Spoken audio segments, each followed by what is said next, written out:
5:38, another big story we're following here. We're just hours away from closing arguments in the Michelle Troconis trial.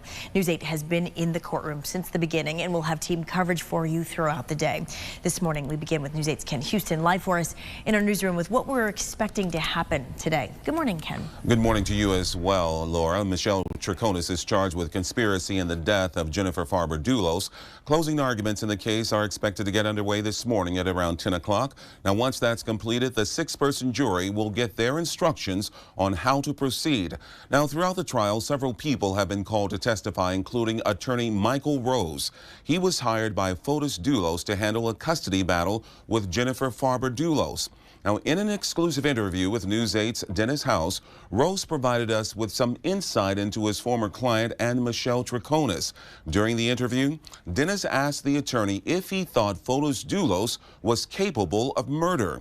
Rose called the case fairly compelling because there is some evidence that would lead to that conclusion.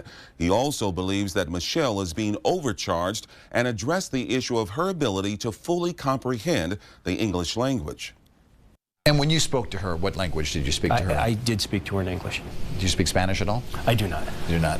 And was it difficult to understand her? And was she having difficulty understanding you at all? She did at times, especially with more complicated words, legal issues. I can't really think of a ton right now, but I can think that there were times when she would say, "How do you say that? What does that mean?" Or she'd look at Fotis and she'd say, "What does that mean?"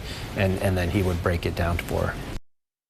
And of course, it may not be long before we know how this will end for Michelle Troconis. Closing arguments, as I said, will start at 10 o'clock this morning. News 8 will carry it live online at WTNH.com, and we'll have team coverage throughout the day. Live in the newsroom, Ken Houston, News 8. All right, Ken, thank you. And be sure to stay with News 8 throughout the day today. We'll continue to have live coverage on the Troconis trial. We'll be streaming closing arguments for you, and then we'll have live coverage when that verdict comes in.